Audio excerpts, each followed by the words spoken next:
All right, so we're back. I guess this will be a part two for Michael having to deal with my iPad. Literally just went black and kind of rebooted. I'm like, what the heck's going on here? So I'm back with Mr. Wilkie. So we'll see who all hops back on here. I apologize for that. Certainly not Michael's fault. Well, maybe it's his fault. I don't know. Michael, was that your fault? Yeah, I get blamed for a lot of stuff, so I'll take it. Don't we all? Yeah. Okay, well, let me ask you. We'll keep going. We were just talking about ballparks.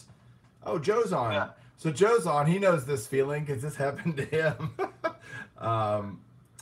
So let's talk about your YouTube channel because obviously you are, and I'm not going to try to toot your horn here or blow up your ego, but you are a legend in this community. As short-lived of a community as it is, maybe 10 to 15 years, you're one of the guys that kind of started everything. And so many people in the community look up to you, they admire you, they laugh at you, laugh with you, and you're great. So great that when I did the YouTube Hall of Fame earlier this year, you were I talked to several people within the community that I respect their opinion, and we decided to have a Lifetime Achievement Award that we'll do annually, and you're the first recipient of that, and we named it after you. It's now the Arfalc77 Lifetime Achievement Award. So congrats on that, by the way. You definitely deserved it. Thank you. Yeah. That's one of those things where, you do what you love. I love making videos. I love just, sometimes I do stuff just to make myself laugh, and it's never been like work or a pain in the ass or anything. I enjoy making videos, enjoy showing cards, and everyone can relate to that. Anyone who makes videos feels that way. And I mean, if it ends up coming back and being something special like that after 2007, 11 years, then that's awesome. It's truly been a passion of mine to do that, and I'll just keep doing it. How'd you get started doing it? Making videos. I was bored one day, and I was just kicking around on YouTube, and I started punching in like opening card packs and box breaks, just whatever combination I could in the search, and I found some really old school guys that were just opening cards on camera, and to me, it was insane that people were doing this. But yet, in the same token, it was so addicting because now, you're not at the store buying your packs. You don't have any in front of you. You're watching someone else, but it's that same gambler, approach to, oh my God, what is he going to get? It just became addicting to watch, and it caught fire with me. So about a week or two later, I went out and bought a video camera, and I decided I was going to start making my own videos. But mainly at the time, I was still, I can't even remember the name of these guys, but they were truly the first ones on there and the pioneers of showing pack breaks and box breaks. And I just kind of expanded my format from there and started doing my own thing, showing cards, doing what I started calling mail days, and then I started sending out packages to people that I started subscribing to, and started the whole Just Because package. And then people started doing, what do we used to call them, sub-contests. And you would do a video response to a subscriber contest, and that's when I started doing music videos and doing like just a variety of kinds of responses to people's subscriber contests, and Weird Al Yankovic type mockery versions or whatnot. And right. It's just always been a ton of fun. Well, I've gone back and watched almost everything you've ever done, and it's all classics. Like literally loving it. eBay dude's just awesome. Just all of it is amazing. I loved the song you did for the YouTube Hall of Fame. You didn't even know who I was. In fact, that was part of your lyrics. I was like, who is this guy? This jackwagon doing this YouTube Hall of Fame. And you did that awesome parody which was just awesome. I just couldn't believe it. I was blown away by it. And when you started doing it, I think that's what really got the community on top of or on board with this idea of the YouTube Hall of Fame. So I appreciate that. Yeah, that's great. I mean, if you do something and it catches fire and it causes people to get involved, that's really one of the many reasons why we do what we do here. And yeah, I didn't know you, but now look at us. We're here talking to each other. And another great thing, and probably not the greatest thing about being involved in the YouTube hobby with cards and whatnot, is meeting new people and getting to be friends with people. Yeah. That's ultimately really what I get the most out of it, is the amount of people you meet that have so much in common with you. And then I've taken trips, not just to nationals, but I've probably taken 5 or 6 trips to other cities just to get together with collectors from YouTube and do like the meet and greet thing and hang out for a couple of days. That is a blast. Life is short, man. You got to do these kind of things. Darn right. Did we just become best friends? I think so. Yep. Where did Arfalc77 come from? Your handle? Well, that was my first email address. Okay. Back in, I'm going to guess, 1991, because that's when my wife and I had our first house. I signed up on, AOL, and AOL Dinosaur, and I came up with that email address, and at the time, it was, I think it stood for Anal Retentive Falcons Fan. Number 77 has always been my baseball and my softball jersey number. Okay. So I pieced those things together, and of course, AR could also stand for Andre Rison now that I think about it. So there's nothing special about it. We're just kind of a mashup of things at the time that was my email address. All right, I want to talk about a subject that's, I think, interesting, certainly to me and hopefully others out there. A few years ago, you kind of stepped away from YouTube for a period of time, and you and I have talked a little bit about this, but tell everybody kind of what was the reasoning behind that. And you've started doing videos again recently, which is fantastic, especially for people like us that are fans of you and what you do. But what happened there? Why'd you go away, and why'd you decide to come back?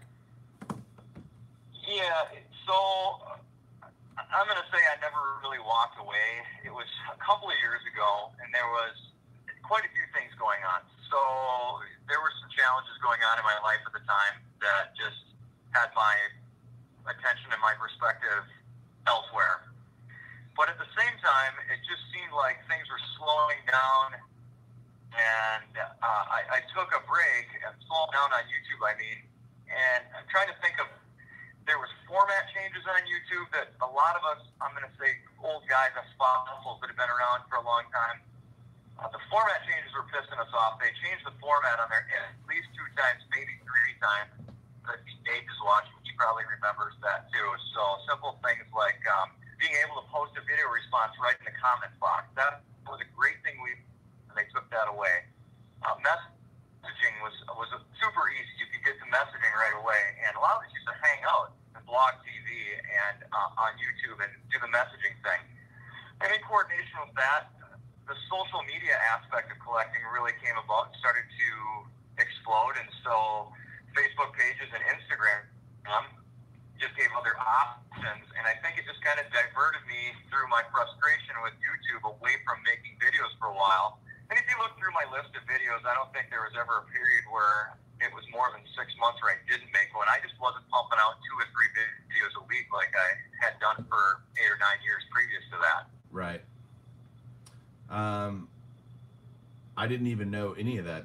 I didn't know there were these huge changes. I've only been going a year and a half or so, probably full force kind of YouTube guy. And so I wasn't affected by that, but I can see how that would make you sour to it to a large degree. Yeah, it was really frustrating, especially like posting video responses, because a lot of people did contests, and the easiest way to do a contest through video response was just you click in the comments box, you put your video response right there. Right. And then messaging each other was a big deal too. There used to be a message button right there where you could put in the YouTuber's name and just send him a message. I challenge anyone watching now, look in your profile and try and find in some drop-down menu where it is you can send a message, because it's a pain in the ass. It is. I agree. Yeah. And I almost never use it because it's such a pain in the rear, you know? Right.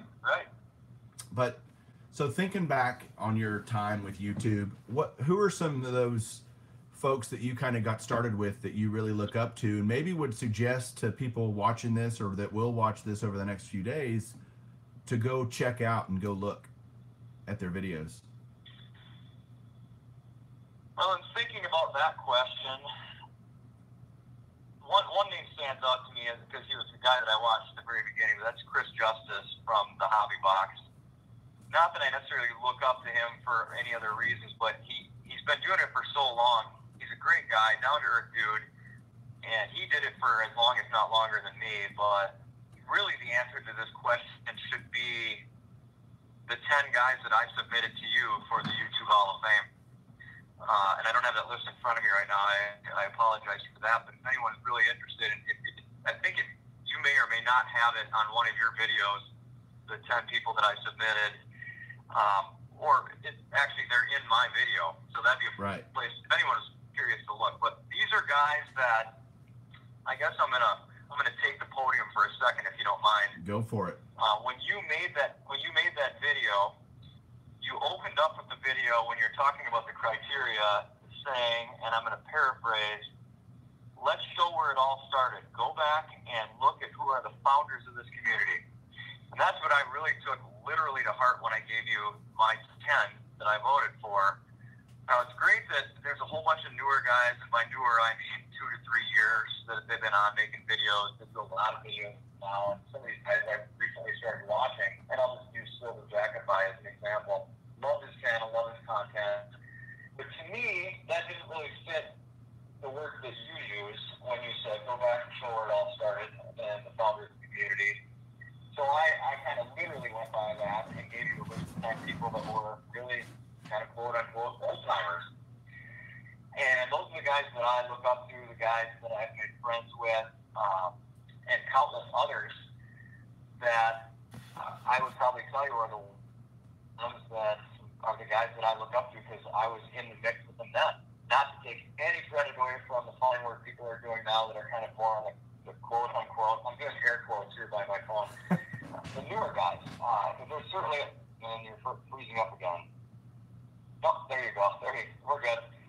So it's just like we kind of touched on the phone the other day. It seems like there's different factions in this community. There's the old school guys, the new school guys, and then I think there's kind of this geographical thing going on where a lot of guys like on the East Coast, they all know each other. A lot of guys that are in the South kind of all know each other. A lot of my friends that I know are kind of upper Midwest, and so there are so many different areas, so many different groups, so many different people that are making videos or that did make them and are not around anymore, that it would take all day, if not a week, to search through everything, and you would still find people that you haven't watched before. That's how big it is. Right. Interesting you bring that up about what I said in the video. Honestly, I had no idea what it would turn into, or it was literally a platform, in my opinion, to allow me and other of the quote unquote, air quotes, new guys to discover some of these older channels. And I thought they would garner the most votes, quite frankly. I just opened it up. The votes came in as they came in. And that's why I published them, because I wanted it to be transparent and for there not to be any accusation of favoritism towards one clique or so one group or faction than another. No, I counted the votes, and that's what so. Well, and it took on its own personality, and that's great.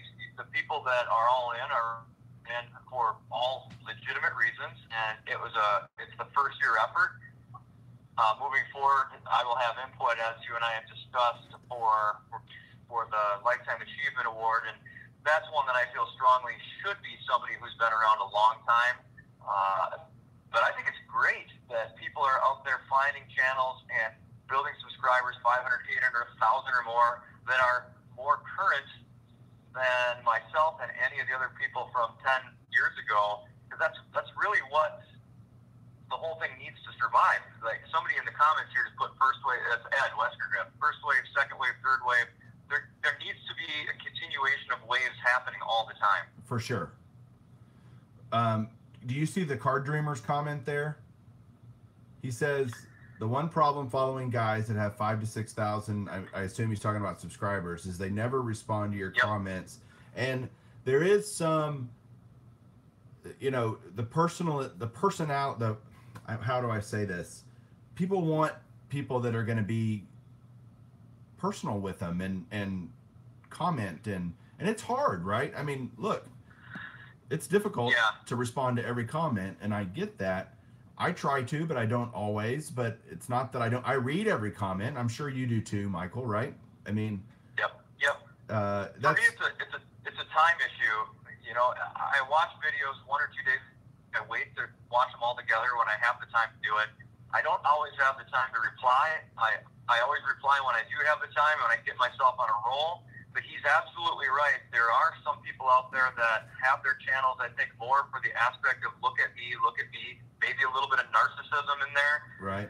And they really don't care about building the friendships, and maybe it's more of a business or whatever. I'm not here to debate that or to judge anyone. I make my comments back when I can, but I've said throughout the years on my videos, I always read every comment and appreciate every comment that people leave on my videos, and it would not be in my nature to not respond because I'm being an a-hole. But you are an a-hole. Well, I'm Captain A-hole. Dude, I'm with you. It's hard to keep up, but you know, we've talked a little bit about this. One thing you were kind of turned off about was the lack or the kind of seemingly downward turn in terms of views, etc., kind of participation, let's say, in the hobby. I think that you know, you really get, I'd rather have fewer dedicated viewers than a bunch of mindless, faceless, personality-less people watching my videos, wouldn't you? Absolutely, without a doubt. Yep, that ties into the whole thing. It's more about friendships, getting to know people, than it is about subscriber count or views. I couldn't even tell you as of today how many subscribers I have, because I don't even look at my profile page anymore. Yeah, and it's, you know, it's weird. Like, you know, Garrett Card Cutter, right? And oh yeah, you know, he's sailing around the world protecting our freedom right now, doing his little part to make that happen. I think about him every day, and I would not think about him if he was here. I mean, not if he was here. If I didn't have YouTube, I guess I should say. If I'd never met him. Right. So just that little example, and all of us here can say dozens and dozens of them, of people that have made an impression in our life through this stupid thing called YouTube. But I for one am glad you're taking a little more active role in YouTube. Certainly, you know, I just love all that you do, and so do everybody else. You mentioned, we talked about kind of the next wave and those kinds of people. Are there any kind of new YouTubers that you really kind of dig what they're doing? Well, I started watching some new channels based on your contest, really based on the Hall of Fame contest, because I started seeing names pop up, and I wanted to educate myself quickly because I saw the names showing up in the voting. And so, yes, I watch Silver Sacrifice videos. I watch a lot of Ray from Philly. I watch Giuseppe. And there's a couple more that, I mean, I wrote those 3 down just so in case this question came up, I had an answer of who I'm watching. But again, going into spring and summer now, I don't have as much time to watch because I'm really involved in baseball and whatnot with my son, and just doing a lot of outside things. But I'm always looking for that next channel that is like, wow, that person's awesome. I'd like to know them. I'd like to be friends with them, or I love their content. So I'm constantly watching and looking for new people to follow. You know, I'm looking at the comments as we're talking as well. Nate's a great example. Tops 85 401 of the community. Solid dude, amazing guy. Never met him in person, but feel like I know him. obviously through what he does on his channel. He's going through some things personally that none of us would want to go through with his spouse. Right. But he has a community, he has an escape with us that can allow him to get out of that, at least for some, however long he wants to sit and watch videos, right? He can kind of go and, oh, there's Mike did a video, or Sevens did a video, or some, you know, and we're all his buddies. And, you know, it's, Joe's saying we all need to go to the National and hug it out. but it is special, and we can't let that just be unacknowledged. It doesn't happen all the time. We're a bunch of guys, and, you know, dudes are just typically a bunch of you know, non-emotional wiener. And I'm not trying to be emotional or silly here. I'm just trying to say it's more than just showing a baseball card or a football card, you know. Yeah, man, there's no better party than a sausage party at the National when everybody gets together. You can hug it out. You can, and we joke about reach arounds. You know, we get kind of obnoxious sometimes, but it's funny and it's on the level, and you get to meet down to earth, grounded people just like yourself and me and everyone else. You find out how much you have in common with all these people. And the truly bizarre thing is, like you alluded to earlier, you're making great friends for guys that you saw just on a video on YouTube. It makes no sense at all, but it's truly awesome. Yeah. So when you go, see, this will be my first year to go to the National with kind of all my YouTube community buddies. Do y'all just kind of at the end of the day throw your hotel keys on the table and just whoever gets who is spending the night? Is it kind of that deal? Ancient Chinese secret. Ancient. All right, we're going to go a little beyond cardboard now. That's a lot of great stuff, Michael. I appreciate it.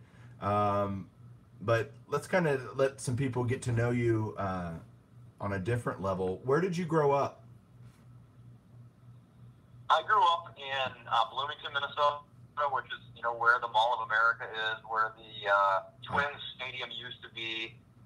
I spent a little time in Austin, Minnesota before that, which is right down on the Minnesota border with Iowa. But most of my life lived in Bloomington, and then most of my adult life has been spent in suburbs of Minneapolis. So 10 years in a city called Eagan, and now I live in Shakopee, where I've been for almost 20 years. Shakopee is just 20 minutes southwest of Minneapolis, right on the edge of Bloomington. So I've been pretty centralized my whole life. So 9 months out of the year, your balls are up inside your chest cavity. Is that what you're saying? You're damn right, and that's the problem. What do you do for a living? Right now, I own a liquor store. I'm a business owner, and so I work in booze. Man, yeah, you definitely need to come to the National and just drive with right. half of your store. It would be fine. The phrase that I always use when I go to parties or get-togethers or events, when I bring my product to it, just share is, hey, I know a guy. That's right. One of my really good friends is a executive at a beer company here local, and I always invite him to parties not because he's a great guy, but it helps to get free product, if you know what I mean. So hell yeah. You're married, right? Go ahead. I'm sorry, I was just gonna tag onto that. Previous to that, I spent those 10 years previous to that as I never told anyone what I did, just because I had a fairly high profile job, but I was the vice president of marketing for Arby's restaurants based out of Atlanta. There's another Atlanta connection there, so we have the meat. That's what she said. So tell us about your wife. I've been married for 27 years. She is a big supporter, and we support each other. She is also a women's hockey player. She just got back, as a matter of fact, from Tampa, where they had the women's amateur nationals, and her amateur team has won that competition. I can't really tell you how many times. She's come home with the championship medal, I'm going to guess 13 or 14 times over the years. Wow. And so, yeah, she played hockey starting at, how old were you when you started playing hockey? 8 years old? About 8 years old. Before there was girls and women's hockey. and especially in the state of Minnesota, which is a hockey state, they truly were the women that paved the way for girls and women's hockey. And so it's kind of fun to see the progression of that. She's played with and currently plays with former Olympians, and so she has a strong connection to sports as well. Wow, that's awesome. Yeah. Is she watching this too? Like, poor girl. She just popped into the office here while I was on the phone, but she's not actually watching. Good. Good. I'm just trying to save her the pain of having to watch this. But tell us about your son. I got a cool picture of him I'm going to show. Tell us about him. Yeah, Thomas is, he's the sunshine in my everyday. My world revolves around this kid. We have one son. That's a little bit younger of a picture of him. He's 16 now. He plays hockey and he plays baseball, and he's a very, very good baseball player. I'm not necessarily talking Division I prospect, but who knows, in the next couple of years, whatever happens with his development. He loves the game and he loves playing hockey, two-sport athlete, and he's a hard worker and a smart kid, does well in school. It can be kind of boring for some people listening when you kind of go on and on about your kids, but I'm super proud of him and all the work that he does. He's a great kid. He actually had his own YouTube channel way back in the day, too, in 09 or 10. He was on the Mini Boog channel, and Mini Boog was short for Derek Boogaard, who was his favorite player in the Minnesota Wild. And so for a couple of years, Mini Boog made videos, and then he kind of outgrew it, like when he started entering his teenage years, as a lot of kids do. Is your wife still in the room? No, she's not. Dang it. I wanted to ask her a question. I had a question for Mrs. Wilkie. I'll get her in here if you want to ask her a question. Yeah, I do. The blog show has a question for you. I just got the eye roll. Our first ever... You want me to put her on and have her answer it? Yeah, our first ever Beyond Cardboard threesome. Here we go. Let's go. Okay. First ever Beyond Cardboard threesome. So I'll hand her the phone. You can go ahead and ask her the question. All right.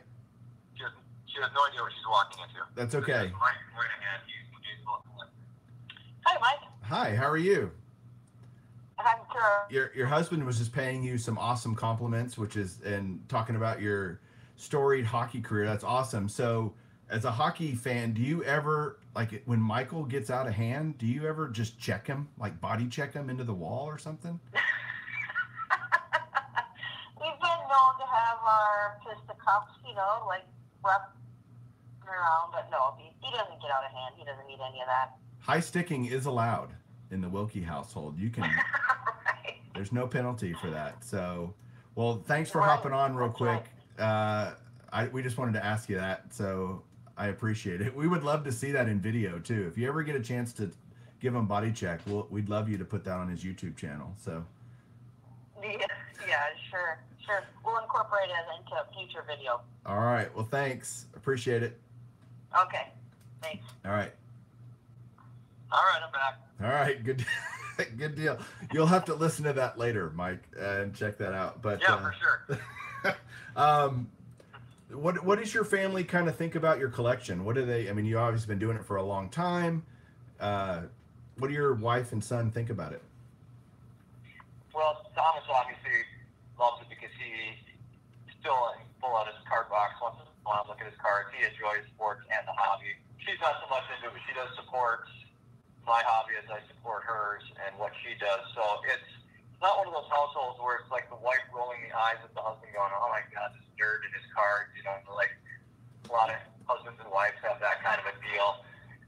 We kind of believe in the philosophy that life is short and we live every day like it's your last. And so, within reason, not doing stupid things, but we support each other's hobbies. We love to travel together. We love to be active and do stuff outside, play sports together. And we're just a really active family that kind of supports everything that each other does. Awesome. So another kind of personal question. So how many tats do you have? Because you show them off every once in a while, and you just see them. So how many are you rolling with? I've been in 35 different times to have work done. Wow. I have 0. So between us, we average 17. 17 and a half times. There's some days where I wish I had 0. No, I don't have a problem with it. I would just, I see him. I gotta ask how many tats he has because that's awesome. It's almost every tattoo on me is a symbol of a life philosophy that I believe in. Okay, cool. Yeah. Well, tell me about a secret talent. Do you have any secret cool talents? Because Joe can, do impressions, Mr. Silver Jackify. Do you have any secret talents? Well, I am a semi-professional photographer on the side. I consider that a talent or a hobby. I've done a lot of landscape, nature, cityscape stuff. I don't do sports photography. I do a lot of like senior photos and stuff like that when the spring and summer comes around for the local high schoolers. And I also sing, but I think a lot of people know that. I know, yeah. I have a separate channel that not a lot of people know about, but it's just the Life Tats channel where I post music videos that I do. Pepino Man would like a nude photo shoot done of him at his house. So. Of course he would. Yeah. I think he wants you both to be nude during the photo shoot, which would be even more awkward. Right. He's gonna want me to take pictures of his pedo, I think. Yes, Pepino. Yikes. So I'm just gonna roll with that. So when you were younger, yep. what sports did you play when you were younger? Pretty much strictly baseball and some wrestling, believe it or not, up until my early high school years. How far did you go with baseball? The sad part was it was ninth grade, and it's sad because I'll tell you, and I'm not going to try and paint this any other way than it really was, and I'm not patting myself back because it's honestly one of the true regrets of my life and a very sad sore spot for me. This is you're going to get to know a side of me that I don't really share with anyone, but I'm going to tell the story. My dad has always been a very rough kind of a person, and he made me quit baseball. I had to quit baseball to work 40 hours a week while I was in high school, and I was probably one of the top players in the city of Bloomington, which is a city of 100,000 people, and the coaches came to the house asking him not to make me quit, and he basically told them to go to hell and none of their business. They kept saying, you got something pretty special here on your hands. This kid can play college ball and maybe go even further. And he would not acknowledge that whatsoever because he's old school, grew up on a farm. Not to mention the fact that, I'll just save the personal editorial. It was not a good situation there. So I was forced to quit, and that's been a big regret of mine. Wow. Yeah. Sometimes it happens to us. Sometimes we choose, but it never usually ends well but thanks for sharing that, man. Yeah. I mean, I wanted to play into college, and I mean, I had it in my head through my early years, 12, 13, 14 years old, that I was going to be a college, if not minor league baseball player, because most people thought I was good enough to make it. What position did you play? Pitcher and outfield. Okay. Hold on 1 second. You can take a tour. Yep. No, go ahead. My wife is interrupting. It's all right. I'll be done in just a few minutes. I'm still alive right now. Yes. Right now. Hold on, let's do it online. No. We got well, I'm not going to say it. She might watch. Okay. I'm going to move on. Let's see. Yep. Sorry, I got distracted. I will not be distracted the rest of the show. I don't know if you know, I played through college, or in college, not through college, but into college, and I didn't get to choose when my career was over either, so it's tough. Yeah. It sucks, and I was a catcher, so okay. So did you have any other, sports were a big part of your life growing up, but did you have any other hobbies growing up? Oh, well, now, as an adult, definitely the photography. I love that. It's one of those things that I find cathartic. You find a lot of peace in, like, being in nature, taking pictures of nature, or Man, as it may be. Right. I've been a coaching. I've coached a men's baseball team and a men's softball team for 27 years, and that came to an end when I started coaching youth baseball, which I've been doing now for 8 or 9 years. And I consider going to the gym and working out to be kind of a hobby, but something if I didn't have it in my life, it wouldn't be the same. So I guess those would be the other things I would say that I really enjoy doing. I think Pepino Man is requesting a shirtless video from you in your next one. But, you know, we can see your ripped body and all the tats. You'd just be on full display. One last question, and then we'll move on to some audience questions. And that is, if you could walk around with any song playing in your background, what would it be?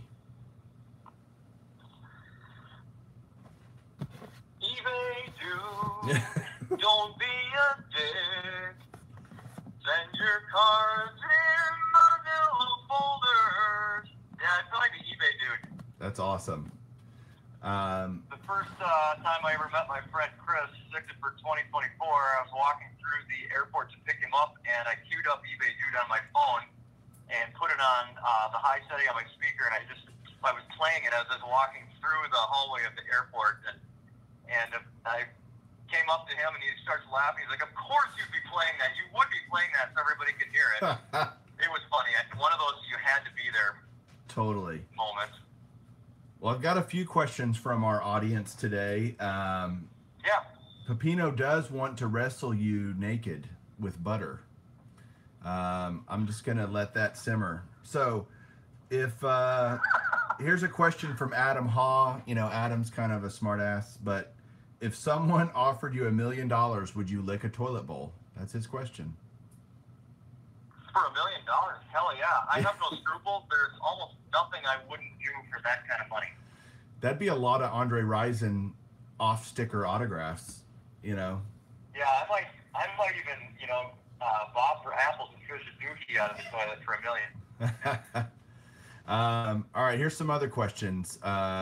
These are from Snoop 12922, who's kind of in that third wave of folks. Great guy. Okay. What keeps you motivated to keep making videos? Just my own passion for, like I said, I kind of enjoy myself and enjoy making myself laugh sometimes, and it's really fun for me to share my cards and my collection with people who I know are really truly interested in watching it. So that in itself is motivating. For sure. What about any advice you'd give some new YouTubers on how to maintain longevity like you've had? I think the tough part is, and I heard it so many times from people back in the day and even now, when you start out, like getting to that 100 subscribers feels like it takes forever, and then like getting to 200 and 300 seems like it takes forever. Just be persistent, stay with it, and if you're consistent, it will just happen. People will kind of find your channel eventually. If you're posting good content, they'll subscribe to you. They'll get the word out. Hopefully, people will do like I used to do and do shout-out videos and post links to tell other people about what great people there are, and that's how we all help each other in building the community. That actually happens a lot. I see it all the time. Yeah, that's great. That's still happening quite a bit. Okay, so we all know you hate Panini. That's obvious if we watch your channel. If Panini got an MLB license for 2019, would you start collecting them? I'd be a step closer to going back to collecting them again. But what they would have to do to get me all the way there would be to eliminate the ridiculous numbering on their sets. I know. When they are putting out all their sets now, I mean subsets, patches or autographs or whatever, they have to stop doing the number to 1, number to 3, number to 2, because that really only means 1, 2, or 3 people in the world can ever complete a set, and it's ridiculous. It's stupid. So if they would change that, I'd go back to them in a heartbeat, but I'm holding out for Upper Deck to re-up their licensing. Snoop also wants to know if you will keep doing videos or keep doing songs and stuff in your videos. Will you keep doing that? That's a request, I think. Absolutely. Good. Absolutely. I truly enjoy that almost more than anything is when I get a chance to do a parody. It's class. It's great. I encourage that as well. By the way. Yeah, thanks. Pepino Man wants to know if you will get a Pepino tattoo for $20. For $20? Yeah. So a $20 tattoo is pretty much just going to get the word Pepino put on me. So yeah, I'd do that. That'd be funny. Oh my gosh, I would so laugh. One last question, I think, and then we got to move on. We're already over an hour, so we did have a little technical snafu earlier for those of you currently watching. Yep. So this video, when it uploads, will be in 2 parts. But let's see. I just saw. Oh, your favorite. Gosh darn it! I'm having to look at. What's your favorite card that you have or that you want? That was a question from Jeff Nickel. I mean, Jeff, that's a great question. I hate when people ask me that question because there are so many cards in my set, and if I was by my camera right now, I'd start pulling out and showing them to you. There's so many individual cards that I have that I like, each for different reasons, that I would put all as a tie, like in my top 10, top 15. I don't think I have one card in all my sets combined that I can pick out as my favorite. Can I make a request for a video? Speaking about that, you know, a lot of people don't have time maybe to go back and watch and kind of binge Arfalc77 channel. So I think it'd be great kind of for that next wave to see, like, I never even knew you had that Ultimate Collection set, and maybe to do a top 20 cards that you have or something. I think we would get a kick out of that. I would love it. For sure. So easy enough, man. Maybe think about that. I can put that on my list to be the next video that I do. Well, guys, if y'all want to see that, put some comments below and show Mr. Wilkie that that's what you want to see. I think it'd be fantastic. So, all right, I'm going to move on to my favorite part of the evening and the show, which is rapid fire. Are you ready? I am ready. Fire away. Fire away. Answer as quickly as you can. I may or may not give you shit about it, but answer as quick as you can. Favorite pizza topping? Sausage. Favorite ice cream flavor? Ben and Jerry's peanut butter cup. Hot dog, mustard or ketchup? Both. Both. All right. Do you drink coffee? Hate it. I can't stand the flavor of coffee. I've Okay. never had a cup in my life. Wow. Are you a good dancer? No. No. No. Favorite board game? Sequence. Okay. How about, that's a new one. Favorite movie franchise? Oh boy, that's another one. I can't answer that quickly. Same answer that I gave you for my favorite cards. Okay. Movies are a passion of mine. I'd have to break it down by genre, then I'd have to give you a top 5 in each genre. I love going to movies. It's just an escape and a getaway, so I can't pick a favorite. That's totally fair. You better be able to answer this one. What's your favorite candy bar? Reese's Peanut Butter Cup. Correct. That is the correct answer, by the way. Yes. What's your favorite sport to play? Baseball, hands down. Favorite sport to watch? 51% baseball, 49% football. Okay. What was your first car? 1980 Dodge Colt.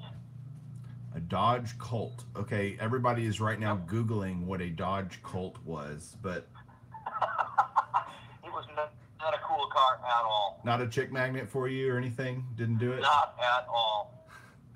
I had a turbo boost on my Dodge Colt. It was a clutch, and if you pop the clutch while it was in turbo, you could actually jump the front end of the car off the road as if you had hydraulics.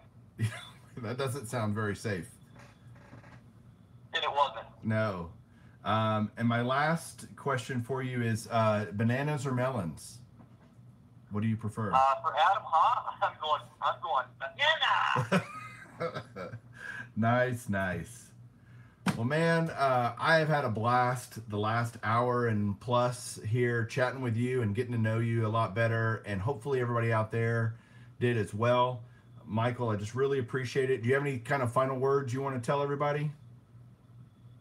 No, I appreciate it too. It's fun. The more people that are involved, the better the hobby is, and I think we all share that feeling. People make videos. If you're comfortable, put your face on camera so we can get to know you and know who you are. Share stories about your cards. Share stories about yourself. Just do it. Get out there and be part of it. Reach out, find other people, make friends. That's really the best part of everything we do here. I totally agree, and the overwhelming response on the comments has been that you need to do that top video, the top 10, top 15, top 20, whatever you want to do it, we'll watch it. People just want to see your cards. Yeah. So that would be... JordanRC.com says favorite chick flick. I'm going to go with The Notebook. Yikes. That's awesome. It's pretty fun to follow along the comments, isn't it? And kind of see what everybody's saying. It is, yeah. But look forward to that. So, again, thanks for watching, everybody, and keep collecting.